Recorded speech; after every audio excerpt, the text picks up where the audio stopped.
My wife chose to defend her daughter while she tried to destroy everything I built, so I walked away. And what happened next left them shattered. I am a 32-year-old guy, married for a year to a woman named Andy, who I thought was just incredible. She's 34, and I'm not kidding. Up until all this started happening, I genuinely thought I'd lucked out.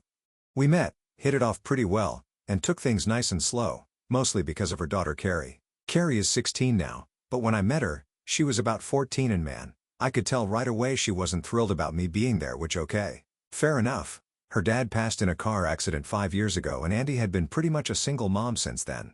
So, yeah. I knew going in this was going to be a tough sell with her kid. I told Andy from the start I didn't want to overstep or try to act like Carrie's dad or anything. I figured I didn't want to replace anyone here. I just wanted things to go as smoothly as possible. Andy and I decided not to even mention me to Carrie until we knew this relationship was solid. No point in stressing her out unless there was something serious going on between us. It took a while, but eventually, we hit that point and then came the big day. I met Carrie. I'd be lying if I said I wasn't nervous, but I was going in with an open mind hoping she'd at least be okay with me just hanging around, you know. Well, that meeting was awkward as hell. Carrie just stared at me like I'd shown up to steal the TV or something. She barely said a word to me, avoided eye contact. The whole 9 yards. She wasn't even subtle about it. She'd make these faces every time I spoke, rolling her eyes, acting like she couldn't be bothered. Look, I get it. She probably felt like her mom was moving on too fast or that I was some guy trying to take over and I had zero plans to try and replace her dad. The last thing I wanted was to make her feel like I was forcing a relationship on her. I made sure she knew that too. I told her she could just call me by my first name. She didn't need to call me stepdad or anything weird like that.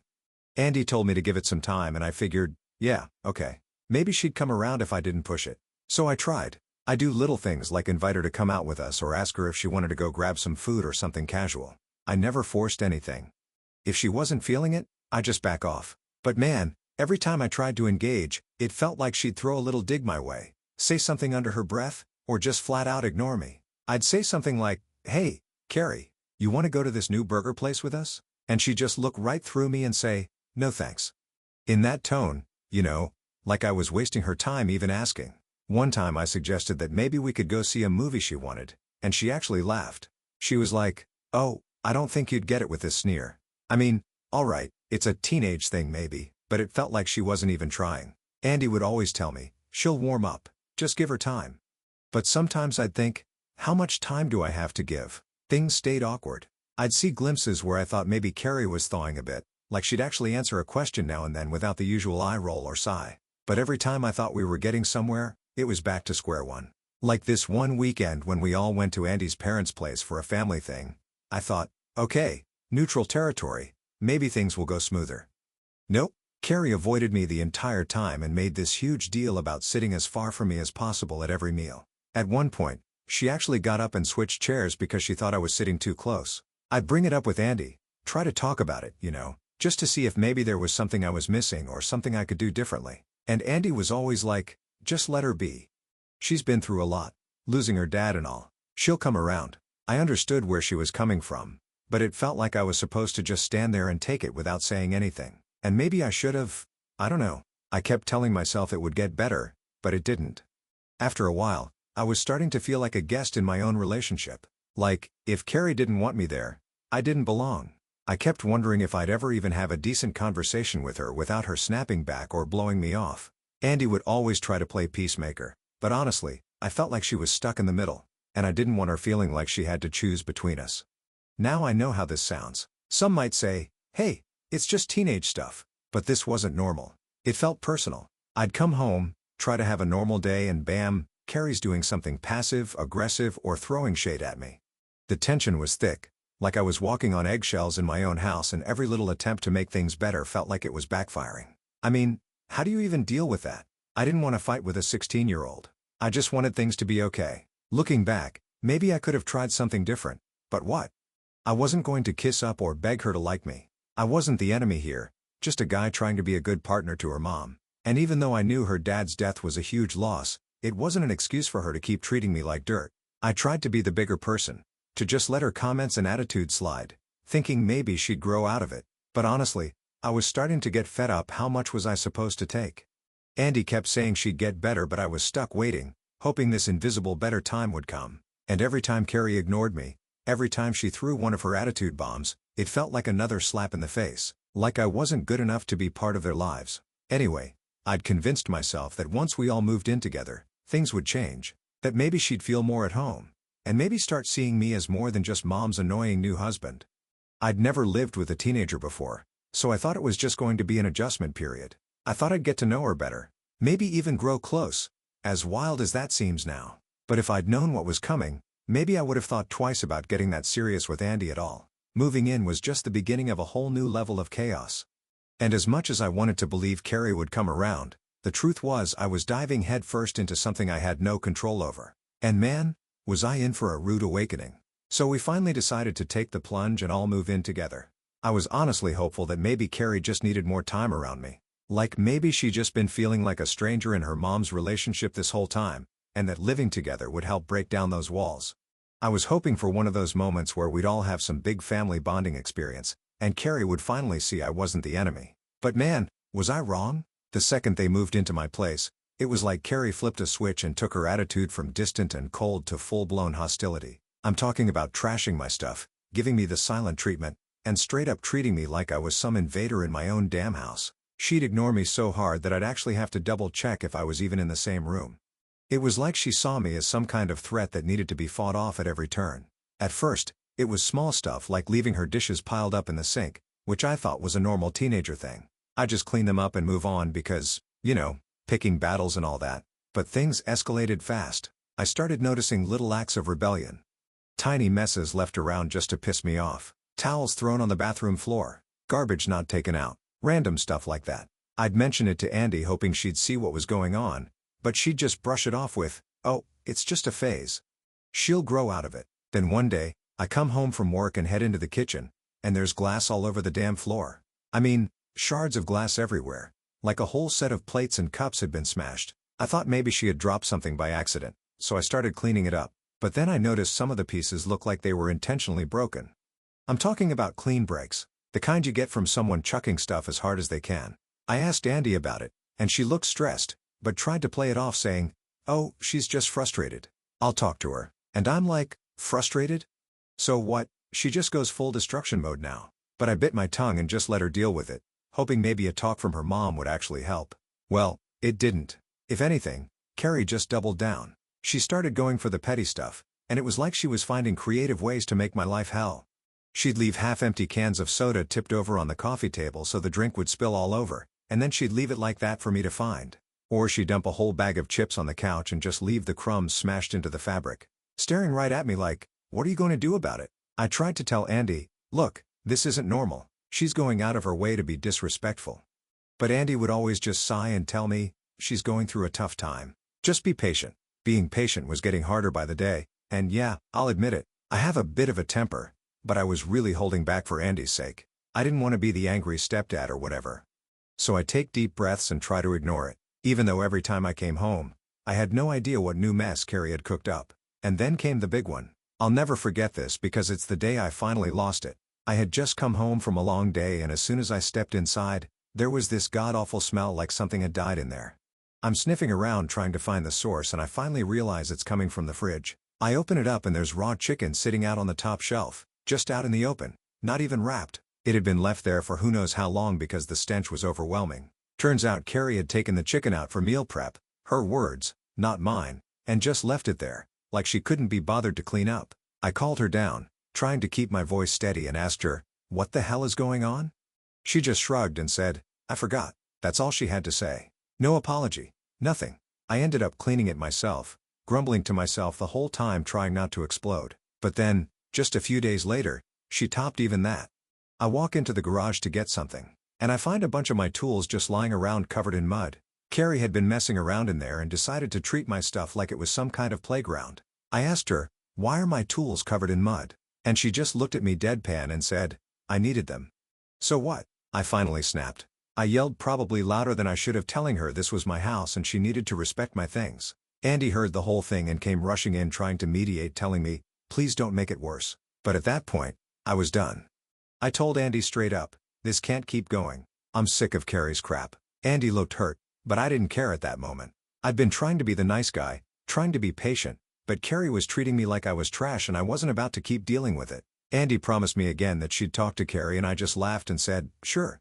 Maybe this time it'll actually work. But the next day, Carrie pulled her most ridiculous stunt yet. I woke up to find that she'd gone into my office and unplugged all my computer cables just because it took me half an hour to get everything back in place. And that was when I realized I was dealing with a kid who genuinely didn't give a damn about anyone but herself. This was no teenage phase. This was a full-on meltdown from a kid who thought she could get away with anything. At this point, every little thing she did felt like a personal attack. I couldn't walk into a single room without wondering what new chaos Carrie had left for me to find. And every time I'd bring it up to Andy, she'd just say, she'll come around. Just give her space. Well, I'd given all the space I had. I was losing my mind trying to keep it together while Carrie was wrecking my stuff and laughing it off. It was only a matter of time before I reached my breaking point. Looking back, maybe I could have done something different, but honestly, I was fed up with always having to be the one keeping the peace. I was tired of feeling like I was just waiting for Carrie to decide I was worth a sliver of respect. And deep down, I was starting to question if moving in together was the biggest mistake I'd ever made. So this is where it all went down. The point where I finally had enough. I had been putting up with Carrie's mess and attitude for what felt like forever, hoping things would eventually get better. But turns out, I was just a sucker for thinking anything was going to change because the way she crossed the line this time, there was no going back. It started off like any other night. Andy and I decided to go out for dinner, just the two of us. We hadn't had a real date night in a while, and honestly, I needed a break from the constant tension in the house. Andy was always saying I needed to see the good in Carrie, but I hadn't seen anything remotely good from that kid in months.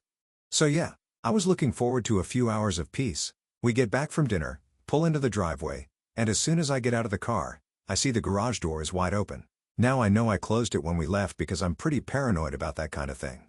And even if I hadn't, it was late at night by this point. Carrie should have been inside, not in the garage, so I'm already on edge thinking something's off. I step into the garage and I freeze. Right there in the middle of the garage is my car, my pride and joy, a BMW X5, and it's trashed. I'm talking slashed tires, deep scratches down the sides, and what looks like a broken side mirror. There are even scuff marks on the hood, like someone had been stomping on it. And who's standing there with a kitchen knife in her hand, looking as calm as can be? Carrie. I felt my blood go cold. I couldn't believe what I was seeing. She just stood there looking at me with this smug little smirk on her face like she was proud of herself. I managed to choke out, "What the hell, Carrie? What are you doing?" And she just shrugged, all casual. Like this wasn't some felony-level vandalism she just committed.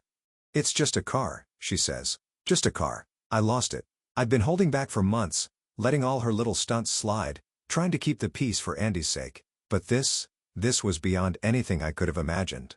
I straight up called her a spoiled little brat and told her to get the hell out of my sight. I know I shouldn't have yelled, but what else was I supposed to do? She just destroyed my car for fun. At this point, Andy comes running into the garage probably because she heard the yelling. She takes one look at the car and instead of laying into Carrie, she turns to me all calm and says, "It's not as bad as it looks. She's just acting out. Don't make it worse by yelling." I couldn't believe it. I'm standing there staring at my car, thousands of dollars in damage right in front of us, and she's telling me not to make it worse. I looked at Andy speechless. I mean, how could she possibly defend this? I told her, this isn't acting out. This is criminal behavior. She needs to face consequences. But Andy didn't want to hear it. She tried to pull Carrie away, saying they'd talk about it in the morning and that we should all cool off. I wasn't cooling off, not after what Carrie had done. So I told Andy right then and there, "If you think this is okay, if you're fine with Carrie destroying my property and treating me like crap, then both of you can leave." Andy's jaw dropped. She wasn't expecting me to say that. She kept saying, "You don't mean that. You're just angry." But I wasn't just angry. I was done. Done with being disrespected in my own home, done with the constant messes, and done with Carrie's attitude. I was tired of playing the bad guy while Carrie got a free pass on everything. I told Andy, if she doesn't pay for the damage, I'll sue her. Yeah, it sounds extreme, but I'd hit my breaking point. I've got cameras in the garage. Everything was on tape. There was no way she was getting away with this. Andy's face went pale and she started tearing up, saying I was being heartless and taking things too far. She tried to guilt trip me, saying that Carrie was going through a lot and that she'd been struggling since her dad died. I get it. Losing a parent is brutal, but it doesn't give you a free pass to wreck someone's property and show zero remorse about it. I told her, I'm sorry for what Carrie's going through, but this is too much. This kind of behavior isn't normal, and I'm not going to pretend it is just to keep the peace. We went back and forth for about 15 minutes. Me telling Andy that if Carrie didn't pay for the damage, I'd take her to court, and Andy saying I was cruel for even suggesting it. It was like she was so blinded by her loyalty to Carrie that she couldn't see the damage Carrie was causing. Not just to my car, but to our entire relationship. And honestly, at that moment, I realized Andy was never going to see it. I had been fooling myself this whole time thinking she'd come around and actually stand up for me. But here she was defending Carrie even when the kid had slashed my tires and trashed my car. I looked at Carrie one last time and she was just standing there, not a single ounce of guilt on her face. That smug little smirk was still there. Like she'd won some game I didn't even know we were playing. That's when I told them both, "Get out, pack your bags and go." They looked shocked like they couldn't believe I'd actually followed through. Andy started begging me to calm down, saying we could work it out, that Carrie didn't mean it. But I was beyond caring at that point. I was done trying to fix things when it was obvious no one else was interested in making this work. As they left, I stood there looking at the wreck that was once my car, feeling more drained than I've ever felt in my life. I'd spent a year trying to make this family work, putting up with so much crap because I loved Andy and wanted a life with her. But when it came down to it, Carrie's action showed me exactly where I stood and Andy's reaction proved it. That night, I sat in the quiet wondering how the hell had it all come to this. I felt stupid for letting it go on this long, for hoping things would change when they never would. But one thing was clear. I wasn't letting Carrie or anyone else walk all over me anymore. This was the last straw and I'd finally had enough. After they left, I sat there in the silence feeling a weird mix of anger and relief. I kept looking out the window half expecting Andy to come back or for Carrie to storm in with another tantrum. But no one came back. For the first time in what felt like ages, the house was completely quiet. It hit me then that it was really over. This whole year had been this constant push and pull with me trying to make things work, bending over backward to make everyone happy. But now that they were gone, I finally felt what it was like to have peace. And honestly, it was amazing. I went back into the garage to look at my car. The slashed tires, the scratches, the damage Carrie had done. It was all still there. Seeing it pissed me off, but at the same time, it was like a reminder of why things had to end. I didn't feel guilty for telling them to leave. After everything Carrie put me through and Andy just letting it slide, I knew this was the right decision. There was no going back. That night, I slept better than I had in months. I didn't have to worry about stepping on broken glass in the kitchen or finding my tools scattered all over the garage. I didn't have to walk into a room and wonder what kind of mess Carrie had left for me. For once, I actually felt at home in my own place. The next morning, I started making plans to move on. I knew I'd have to deal with the car situation, figure out if I was going to repair it or replace it, and maybe even file a police report if it came to that. But for now, I just wanted to enjoy the quiet, to actually feel like I was in control of my own life again. As the days went by, I started getting texts from Andy. At first, she was just checking in, asking if we could talk. She'd send these long messages telling me how much she missed me, how she thought we could work things out, how Carrie was just acting out because of her dad's death. Same stuff she'd been saying all along. And honestly, it just reminded me why I couldn't keep doing this. I'd given it everything I had, tried to make it work, and Carrie kept pushing every single button I had while Andy defended her. I ignored most of the texts. I knew if I replied, it would just lead to another back and forth where she'd try to talk me into taking them back. But I wasn't interested. I'd made my decision and I was sticking to it. A few days later Andy showed up at the house. I hadn't answered her messages, so I guess she decided to try face to face. I opened the door and there she was, looking all teary-eyed and apologetic. She told me how hard things had been for her and Carrie.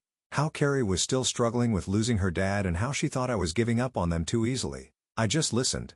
But the more she talked, the more I realized nothing had changed. She was still making excuses, still defending Carrie, still refusing to see my side. Finally, I stopped her and told her, "I've put up with this for a year. I've given everything I could to make this family work, and all I got was disrespect and chaos. I'm done." She looked hurt, but I could tell she didn't really understand. She started saying things like, "Carrie will change and we can work through this," but I wasn't buying it. I told her, "You had a year to make her understand that she couldn't just treat people like crap and get away with it and you did nothing. I can't live like that anymore." After a long, awkward silence, she finally nodded and said she understood. I think for the first time she realized that I wasn't going to back down, that I wasn't going to let Carrie walk all over me anymore. She tried to say a few more things, but I just told her goodbye and closed the door. I wasn't going to let her guilt trip me into changing my mind. Once she was gone, I felt this huge weight lift off my shoulders. I'd been holding on to this idea of us being this happy little family, but that was just some fantasy I'd built up in my head. The reality was that I'd been living in a nightmare and it was finally over. In the days that followed, I started putting my life back together. I focused on fixing up the house, getting things organized, making it feel like my place again. It felt like I was reclaiming my space, and with every little thing I did, I felt more like myself. People started asking questions, of course. Friends and family wanted to know what happened, why Andy and Carrie were gone. I kept it simple. Just told them it didn't work out. No one really pushed for details, and that was fine by me. I wasn't interested in rehashing every little thing Carrie had done or explaining why Andy hadn't backed me up. The people who knew me well could tell I was happier, and that was enough. There were moments though when I think back on it all and feel a bit of sadness, maybe a little regret. Not because I miss them, but because I put so much time and energy into something that turned out to be a complete mess. I'd wanted a family, wanted to be that supportive partner for Andy, and it hadn't worked out. But in the end, I realized it was better to be alone and happy than stuck in a toxic situation where I was constantly disrespected. One day, I was cleaning out the garage, and finally decided to get rid of some of the things that reminded me of Carrie and Andy. I tossed out some random junk they'd left behind. Old clothes, notebooks, whatever. And as I was doing it, I felt like I was really moving forward. Like I was closing that chapter of my life for good. So after everything went down, Andy reached out wanting to talk. I'll be honest, I wasn't thrilled to meet up, but I thought maybe there'd be some sort of closure, or maybe she'd finally see my side.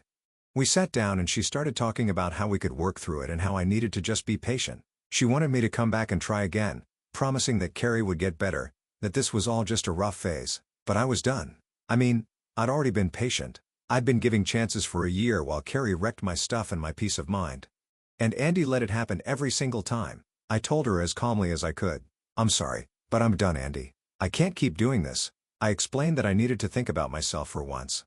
That this wasn't just about one incident, but a whole pattern of disrespect and chaos. And honestly, I could tell she didn't fully get it. I think she really believed this could be fixed if I just put up with Carrie's nonsense a little longer. But the thing is, I didn't want to put up with it. I was tired of waiting for a kid who had zero respect for me. Tired of Andy constantly defending her, and tired of feeling like an outsider in my own home. So, we ended up signing the divorce papers pretty quickly. Thanks to our prenup and the fact that we didn't share finances, it wasn't a messy process. It was actually pretty simple. We just sat down with the papers, signed them, and that was that. No need to drag it out any more than we already had. In some ways it felt surreal, like, is this really it? But I knew deep down that this was the right thing to do. The relief I felt was all the proof I needed. Of course, there was still the matter of the car damage. That was where things got tricky. My insurance company wouldn't cover it because apparently, vandalism wasn't included in my policy. So all $6,000 worth of damage was on me. Seeing that estimate was like a punch to the gut, especially after everything else that had happened. I told Andy straight up that Carrie needed to take responsibility for what she'd done and cover the costs. But surprise, surprise, Andy didn't have the money and she wasn't exactly in a position to help. She'd moved back in with her parents and was struggling to find her own place, so her hands were tied. I debated for a while whether I should just let it go. But honestly, why should I? Carrie had to learn that actions have consequences. And I was tired of being the one constantly left to pick up the pieces. So I made a deal with Andy. I'd cover the cost of the repairs up front, and she'd pay me back monthly until it was all settled. We even got it written up officially just so there'd be no forgetting or backing out. I wasn't going to leave it to chance. And because I'd filed a police report, Carrie now has a criminal record. I know some people might think that's extreme, but if you'd been in my shoes, you'd understand. She brought this on herself. Maybe now she'd realize she couldn't just go around trashing people's property and expect no consequences. The weeks that followed were interesting. I'll admit, it was strange at first coming home to an empty house without all the messes and attitude waiting for me. I'd grown so used to the tension that it took a little while to get used to the quiet. But the weird thing, after the first few days, I started to feel a lot lighter. It was like this massive weight had been lifted off my shoulders. I didn't have to worry about stepping on broken glass in the kitchen or finding my tools scattered all over the garage. For the first time in months, I actually felt at peace.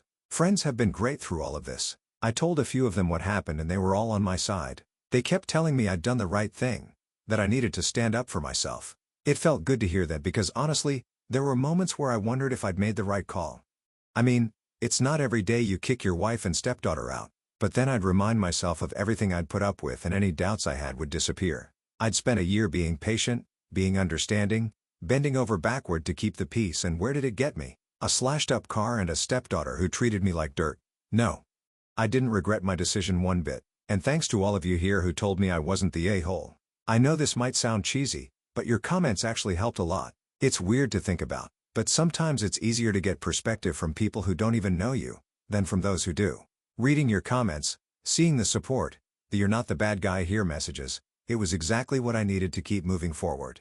Every now and then, I'd get a text from Andy. Nothing too major. Just little messages checking in, seeing how I was doing. I ignored most of them. I wasn't interested in rehashing anything or being guilt-tripped into second-guessing myself. She'd made her choice when she sided with Carrie time after time, and I'd made mine. Besides, the last thing I needed was to get pulled back into that mess. Now with everything behind me, I'm focusing on getting my life back on track. I started doing little projects around the house, fixing things up, organizing, making it feel like mine again. It's amazing how different everything feels without all that stress hanging over me. I'm reconnecting with friends I hadn't seen in months, making time for hobbies I'd let go of, just taking care of myself for once. And yeah, it feels pretty damn good. So yeah, it's been a hell of a few weeks, but in the end I feel lighter. I feel free. I've got my peace, my space, and my sanity back. And that's worth more than anything I could have gained by staying. Here's to moving on. And thanks to all of you who reminded me I wasn't the a hole in this mess.